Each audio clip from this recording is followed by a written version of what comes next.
स्वागत है आप सभी का आज की इस कक्षा में। आज हम लोग कक्षा 10 की विज्ञान विषय से प्रकाश का परावर्तन पाठ से पढ़ेंगे। इस पाठ से पॉलिटेक्निक परीक्षा 2024 में काफ़ी सारे प्रश्न पूछे जा सकते हैं। तो आज हम लोग देखेंगे कि आज हम लोग इस चैप्टर से मुख्य टॉपिक कौन कौन से हैं। तो सबसे पहला आज हम लोग पढ़ेंगे प्रकाश कि प्रकाश क्या है। उसके बाद हम लोग पढ़ेंगे प्रकाश का परावर्तन। फिर हम लोग पढ़ेंगे गोलीय दर्पण, अवतल दर्पण और उत्तल दर्पण। फिर हम लोग पढ़ेंगे दर्पण सूत्र क्या है और इसका चिन्ह परिपाटी क्या है। तो आज का इस वीडियो इन 5 बिंदुओं पर आधारित है। जो चैनल पर पहली बार है चैनल को सब्सक्राइब एवं वीडियो को लाइक जरूर कर दें। तो चलिए चलते हैं कि जानते हैं कि प्रकाश क्या है। तो प्रकाश क्या है? प्रकाश एक माध्यम है जिसकी सहायता से हम किसी वस्तु को देख सकते हैं। यदि कमरा अंधेरा है तो अंधेरे कमरे में हमें कोई भी वस्तु दिखाई नहीं देती है, परंतु जैसे ही कमरे में प्रकाश आता है, रोशनी आती है या फिर हम लोग बल्ब जलाते हैं या दरवाज़ा खोलते हैं तो उससे प्रकाश आता है और प्रकाश के कारण हम किसी वस्तु को देख पाने लगते हैं। तो प्रकाश क्या है? ये हमें वस्तु को देखने में सहायता करता है। साथ ही प्रकाश ऊर्जा का भी रूप है, वो अलग टॉपिक है। लेकिन जब हम लोग प्रकाश का परावर्तन में पढ़ेंगे तो इसमें हम लोग सिर्फ ये जानेंगे कि प्रकाश एक माध्यम है जिसकी सहायता से हम किसी वस्तु को देख सकते हैं। प्रकाश गमन कैसे करती है? तो प्रकाश जो है एक सरल रेखा में यानी कि सीधी रेखा में गमन करती है, इस तरह से। इसके बाद का बिंदु है प्रकाश का परावर्तन कि प्रकाश का परावर्तन क्या है। तो प्रकाश का जो परावर्तन है हम जानते हैं कि ये मेरा कोई एक सतह है जिसका पिछला भाग कलाई किया हुआ है। यदि कोई प्रकाश की किरण आती है और सतह से टकराती है, सतह से टकराने के बाद ये पुनः उसी माध्यम में वापस लौट जाती है, तो प्रकाश की इस घटना को प्रकाश का परावर्तन कहते हैं। तो ये जो किरण आ रही है इसे हम लोग आपतित किरण कहते हैं।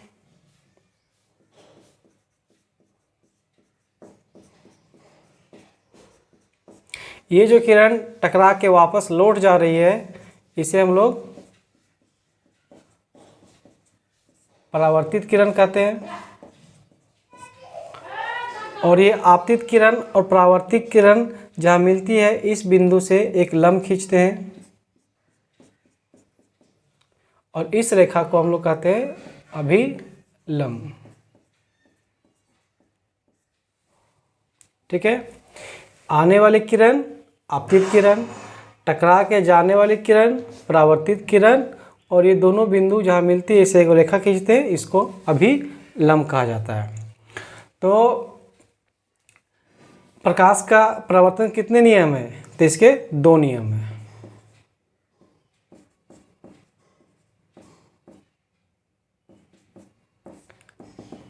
कौन कौन?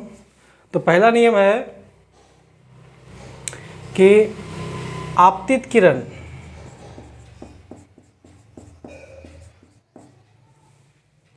परावर्तित किरण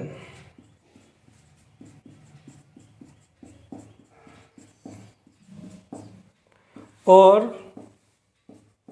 अभिलंब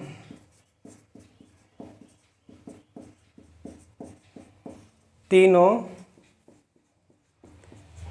एक ही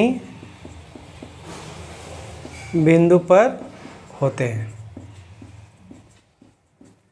इसका दूसरा नियम है आपतन कोण।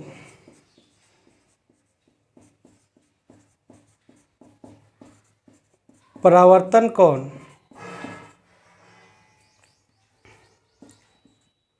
आपतन कोण, परावर्तन कोण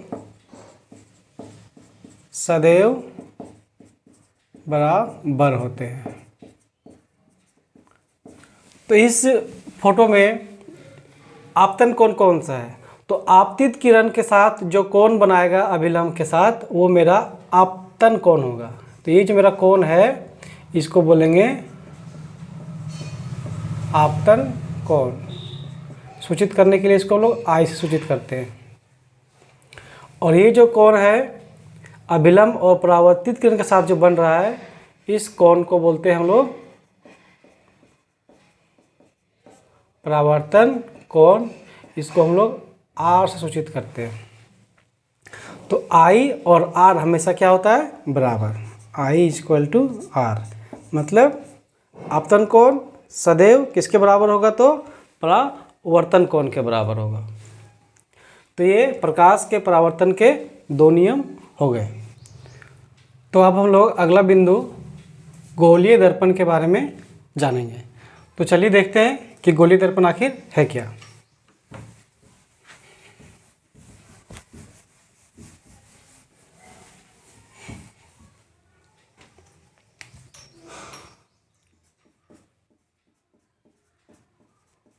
गोलीय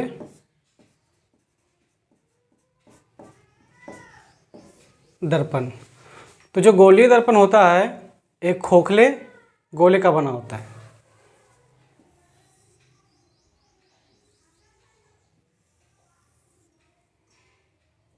ये मान लीजिए मेरा खोखला गोला है, अगर इसको हम बीच से काट देते हैं तो इसका दो हिस्सा हो जाएगा, आगे वाला ये और पीछे वाला ये। अगर इस हिस्से के पिछले भाग पर हम कलाई कर देंगे, कलाई मतलब होता है किसी चमकदार धातु का पीछे की में परत चढ़ा देंगे, जिससे प्रकाश का परावर्तन हो जाएगा और हमें अपना चेहरा दिखाई देगा। तो इस जो दर्पण मेरा जो बना, ये जो दर्पण बना, इस दर्पण का जो परावर्तक सतह है ये इधर है, आगे की ओर है, और इसका परावर्तक सतह धंसा हुआ है। तो जिस दर्पण की परावर्तक सतह धंसी हुई हो उसे हम लोग कहते हैं अवतल दर्पण। ठीक है। और इस दर्पण के हम लोग इस ओर कलाई कर देंगे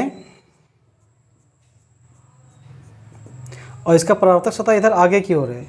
तो जिस दर्पण की परावर्तक सतह उठी हुई हो तो उसे हम लोग क्या कहेंगे, उसे हम लोग कहेंगे उत्तल दर्पण। तो इसका नाम क्या हो जाएगा, उत्तल दर्पण। ठीक है। अब इसमें हम लोग जो गोलीय दर्पण है उसमें कुछ महत्वपूर्ण बिंदु है, उनके बारे में जानेंगे। जैसे कि ध्रुव क्या है, वक्रता केंद्र क्या है, वक्रता त्रिज्या क्या है। इसमें आपके परीक्षा में काफ़ी सारे प्रश्न पूछे जा सकते हैं। तो ये जो मेरा दर्पण गोलीय दर्पण बना हुआ है, एक गोला का बना हुआ है और एक गोला है, तो इसका बीच में क्या होगा, केंद्र होगा, जिसे हम लोग क्या बोलेंगे, तो वक्रता केंद्र बोलेंगे। तो ये जो मेरा दर्पण है, इस दर्पण के बीचों बीच, चाहे उत्तल दर्पण हो चाहे अवतल दर्पण हो, इस दर्पण के बीचों बीच से बीचों बीच में एक बिंदु होता है। इस बिंदु को कहते हैं हम लोग ध्रुव, जिसको अंग्रेजी हम लोग सूचित करते हैं, अंग्रेजी में बोलते हैं पोल, सूचित करते हैं पी से। तो इसके ध्रुव और यहाँ जो होगा वक्रता केंद्र, इसके ध्रुव और वक्रता केंद्र से एक रेखा गुजरेगी। इस रेखा को हम लोग बोलते हैं मुख्य अक्ष। ये इसमें भी हो सकता है, इसका केंद्र से और इसमें ध्रुव। ये पी मेरा क्या है, ध्रुव है। तो एक रेखा गुजरेगी, इसका रेखा का नाम कौन हो जाएगा, मुख्य अक्ष। अब थोड़ा इसको हम लोग अलग अलग करते हैं। तो अलग अलग करने के लिए पहले हम लोग अवतल के बारे में समझते हैं। इसके बीच में क्या होगा, ध्रुव होगा, पोल, और इसका यहाँ पर मान लीजिए कि केंद्र होगा। तो इसका वक्रता केंद्र और ध्रुव से जो रेखा पास हो रही है, ये मेरा क्या कहलाएगा, मुख्य अक्ष, या इसको हम लोग प्रधान अक्ष भी कह सकते हैं। इसको मेरा है केंद्र, इसको बोलते हैं सी मतलब होता है वक्रता केंद्र। और वक्रता केंद्र और दर्पण के ध्रुव के बीच की दूरी को हम लोग कहते हैं, यहाँ से यहाँ तक की दूरी को हम लोग कहते हैं, इसको हम लोग सूचित करेंगे आर से, और क्या कहेंगे हम लोग, उसको बोलते हैं वक्रता त्रिज्या। वक्रता त्रिज्या, इसको कौन सी सूचित करेंगे तो आर से। और वक्रता केंद्र और ध्रुव के बीचों बीच एक बिंदु होगा, इस बिंदु को कहते हैं एफ। एफ यानी कि फोकस बिंदु। इस फोकस बिंदु को हम लोग बड़ा एफ से सूचित करेंगे। तो केंद्र से ध्रुव की दूरी को वक्रता त्रिज्या, इसके फोकस से ध्रुव तक की दूरी को क्या बोलते हैं हम लोग, इसको बोलते हैं एफ, स्मॉल एफ, छोटा एफ। और ये छोटा एफ क्या है, ये है फोकस दूरी। क्या है ये, फोकस दूरी। तो जितना इसमें हुआ अवतल दर्पण में, इतना सारा कुछ किसमें होगा, उत्तल दर्पण में भी।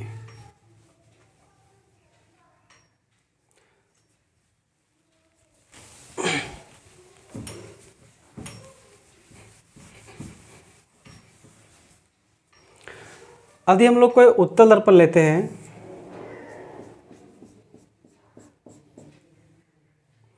इसका ध्रुव, इसका मान लीजिए केंद्र यहाँ पर होगा, चलिए दूर लेते हैं थोड़ा सा, ये मेरा P है, ये मेरा C है। तो दर्पण के ध्रुव से लेकर केंद्र तक की दूरी को हम लोग क्या बोलते हैं, R। यानी कि R मतलब क्या हो जाएगा, वक्रता त्रिज्या। और इस ध्रुव और केंद्र के बीच की बिंदु में, इसको हम लोग F बोलेंगे। F मतलब फोकस बिंदु। और ध्रुव से फोकस बिंदु के बीच की दूरी को क्या बोलते हैं हम लोग, फोकस दूरी, जिसको हम लोग छोटा f से सूचित करते हैं। चलिए अब इसके बाद हम लोग जानते हैं कि ये जो अवतल दर्पण है और उत्तल दर्पण है, इसमें किसी वस्तु का प्रतिबिंब किस तरह से बनता है। और इसमें एक बात जो सबसे इम्पोर्टेंट बिंदु है, परीक्षा में पूछ देता है कि किसी गोलीय दर्पण की फोकस दूरी और उसके वक्रता त्रिज्या में क्या संबंध है। तो किसी भी गोलीय दर्पण की जो फोकस दूरी छोटा एफ होता है, उसकी वक्रता त्रिज्या की क्या होती है, आधी होती है। यानी कि F बराबर R/2। ये पूछ सकता है आपका परीक्षा में। इसे हम लोग एक और रूप में लिख सकते हैं, R बराबर 2F। यानी कि त्रिज्या जो होगा वो फोकस का दोगुना होगा। अब हम लोग इनसे बनने वाले प्रतिबिंब पर चर्चा करते हैं। तो अब हम लोग देखेंगे कि जो गोलीय दर्पण है वो वस्तु का कैसा प्रतिबिंब बनाता है। तो सबसे पहले हम लोग अवतल दर्पण के बारे में जानेंगे कि जो अवतल दर्पण है वो वस्तु का कैसा प्रतिबिंब बनाता है। तो अवतल दर्पण किसी वस्तु का अधिकतर बार वास्तविक और उल्टा प्रतिबिंब बनाता है, वास्तविक और उल्टा। परंतु एक स्थिति ऐसी है जब अवतल दर्पण वस्तु का आभासी और सीधा प्रतिबिंब भी बनाता है। तो आखिर ये आभासी और सीधा प्रतिबिंब कब बनता है। तो जब हम लोग किसी वस्तु को अवतल दर्पण के सामने उसके F और P यानी कि फोकस और ध्रुव के बीच हम लोग रखते हैं वस्तु को, तो इस वस्तु स्थिति में वस्तु का जो प्रतिबिंब है वो दर्पण के पीछे बनता है। और जब कोई प्रतिबिंब दर्पण के पीछे बने तो वस्तु का कैसा प्रतिबिंब बनता है? आभासी और सीधा। तो एक ही स्थिति, यही स्थिति है जब इसका आभासी और सीधा बनाता है, और ये अधिकतर बार कैसा बनाता है? तो वास्तविक और उल्टा। तो हम यह कह सकते हैं कि अवतल दर्पण जो है वास्तविक और उल्टा प्रतिबिंब बनाता है और आभासी और सीधा प्रतिबिंब भी बनाता है। परंतु यदि हम लोग बात करेंगे उत्तल दर्पण का,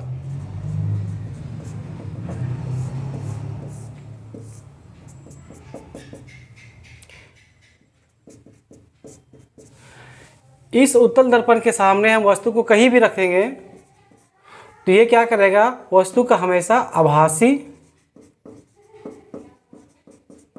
और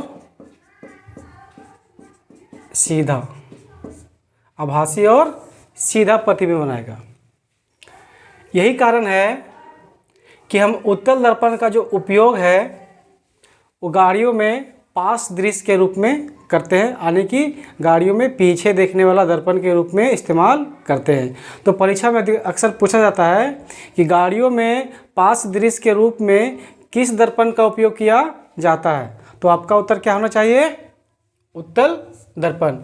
बाद बाकी जितने भी जगह है, अधिकतर जगह हम लोग अवतल का उपयोग करते हैं। तो अवतल का उपयोग कहाँ करते हैं? तो अवतल का जो हम लोग उपयोग है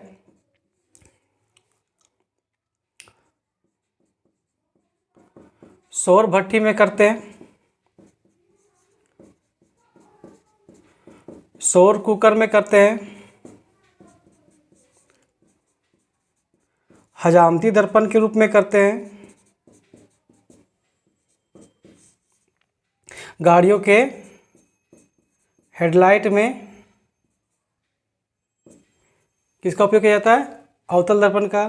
डॉक्टर द्वारा रोगियों के गले की, आँख, कान, नाक, मुंह आदि की जांच करने के लिए भी अवतल दर्पण का ही इस्तेमाल किया जाता है।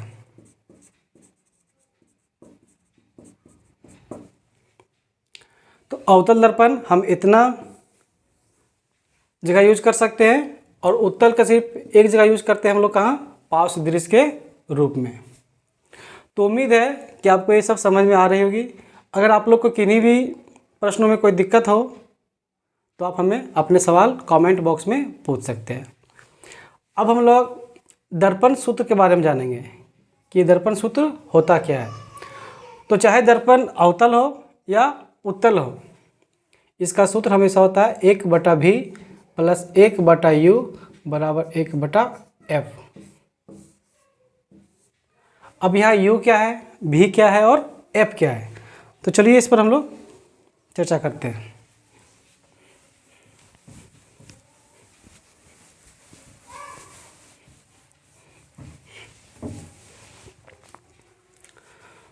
तो u होता है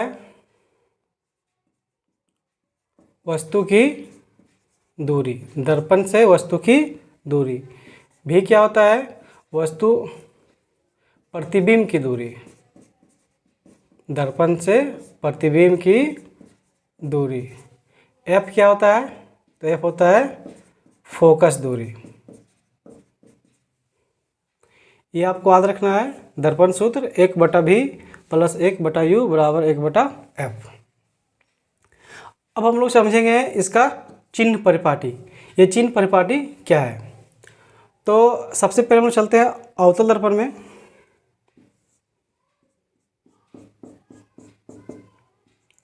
यहाँ ध्रुव है, ये f है और c है। कोई भी दर्पण हो, हम वस्तु को कहाँ रखते हैं? हमेशा वस्तु को दर्पण के सामने रखते हैं, और इसको हम लोग दर्पण के बाईं ओर बोलते हैं, इसको दर्पण के दाईं ओर बोलते हैं। तो बाईं ओर का चिन्ह होता है माइनस और दाईं ओर का चिन्ह होता है प्लस।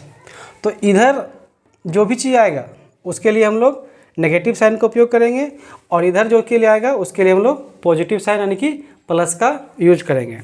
तो देखते हैं इधर क्या हो सकता है। तो ये जो मेरा जो अवतल दर्पण है,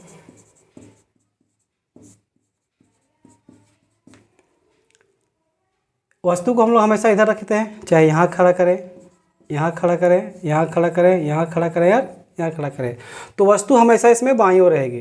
तो u जो है इसका होता है हमेशा किस में होगा, नेगेटिव में।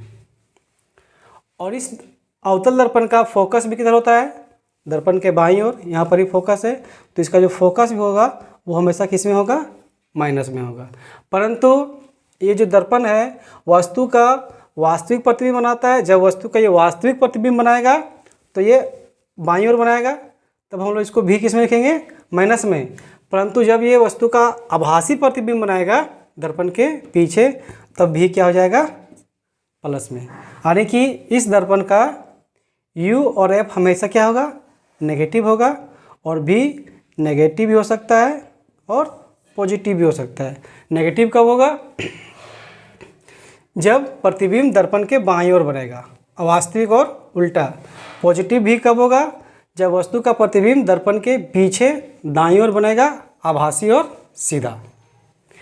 इसके बाद हम लोग चलते हैं उत्तल दर्पण की ओर।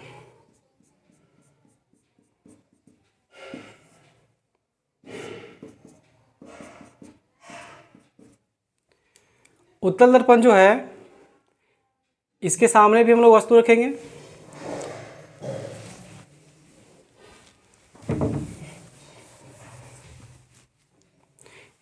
इधर माइनस और इधर प्लस, तो वस्तु हमेशा इधर रहता है, तो u किस में हो जाएगा, नेगेटिव माइनस में।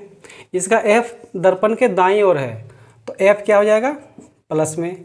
और ये वस्तु का हमेशा आभासी प्रतिबिंब बनाता है, यानी कि दर्पण के पीछे बनाएगा, तो इसका भी हमेशा क्या रहेगा, प्लस में। तो जब हम लोग दर्पण सूत्र से किसी प्रश्न को बनाएंगे तो इन चिन्ह का जरूर से जरूर ध्यान में रखना है। बिना चिन्ह बैठाए जब हम प्रश्न बनाएंगे तो मेरा प्रश्न का उत्तर जो आएगा गलत आएगा। ये तो हो गया वस्तु की दूरी और प्रतिबिंब की दूरी। परंतु जब इस मुख्य अक्ष में हम वस्तु को खड़ा करेंगे, वस्तु को सीधा रखेंगे, तब उसका चिन्ह क्या होगा। तो यदि हम इस मुख्य अक्ष में वस्तु को कहीं भी सीधा खड़ा करेंगे तो इस लाइन के ये ऊपर की ओर है, चाहे इधर रहे या इधर, इसका मतलब नहीं है। अगर ये ऊपर की ओर बन रहा है तो इसका चिन्ह क्या होगा, प्लस में होगा। अब ये मत बोले कि सर इधर माइनस होता है, इधर माइनस है u, v और f के लिए। परंतु जो वस्तु की जो ऊंचाई नापेंगे उस मुख्य अक्ष के लंबवत खड़ा करते हैं, तो जो ऊपर की ओर दिशा दिखाएगा इसके लिए हम लोग प्लस। अगर प्रतिबिंब अगर उल्टा बन रहा है तो प्रतिबिंब उल्टा बनेगा, इसके लिए क्या लेंगे, माइनस लेंगे।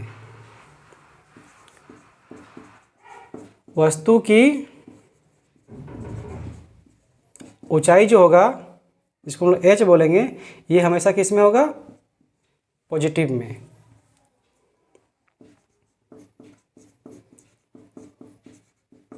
और प्रतिबिंब की जो ऊंचाई होगा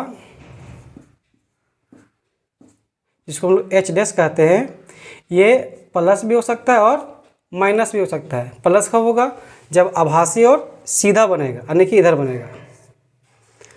और नेगेटिव कब होगा, माइनस कब होगा, जब इसका प्रतिबिंब कैसा बनेगा, उल्टा बनेगा। तो उम्मीद है आपको ये पांचों बिंदु समझ में आ गया होगा कि प्रकाश क्या है। एक बार हम लोग फिर से रिवीजन कर लेते हैं। प्रकाश क्या है, प्रकाश एक माध्यम है जिसकी सहायता से हम किसी वस्तु को देख सकते हैं। अंधेरे कमरे में हमें दिखाई नहीं देती है, परंतु जैसे उस कमरे में प्रकाश आता है हमको सारी वस्तुएं दिखाई देने लगती है। प्रकाश का परावर्तन हम लोग पढ़ चुके हैं। प्रकाश का परावर्तन क्या है, प्रकाश की किरण आती है, सतह से टकराती है और पुनः वापस लौट जाती है। इसे ही क्या कहते हैं, प्रकाश का परावर्तन करते हैं। आने वाली किरण को आपतित किरण, जाने वाला को परावर्तित किरण। और इसको क्या बोलते हैं, इसको बोलते हैं अभिलंब।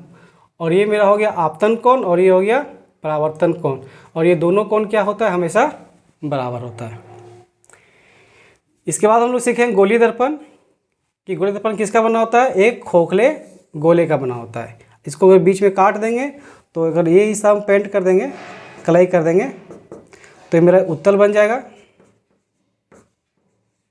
और इस हिस्सा का इस तरह हम पेंट कर देंगे तो ये क्या बन जाएगा, मेरा अवतल बन जाएगा। उसके बाद दर्पण सूत्र 1/v प्लस 1/u बराबर 1/f। चिन्ह परिपाटी अभी लोग समझे कि वस्तु दर्पण के बाईं ओर के लिए माइनस चिन्ह और दर्पण के दाईं ओर के लिए प्लस चिन्ह। मुख्य अक्ष में वस्तु की ऊंचाई के लिए प्लस चिन्ह और प्रतिबिंब की ऊंचाई अगर मुख्य अक्ष के नीचे की ओर बनेगा तो उसके लिए माइनस चिन्ह और मुख्य अक्ष के ऊपर की ओर बनेगा तो इसके लिए प्लस चिन्ह। धन्यवाद।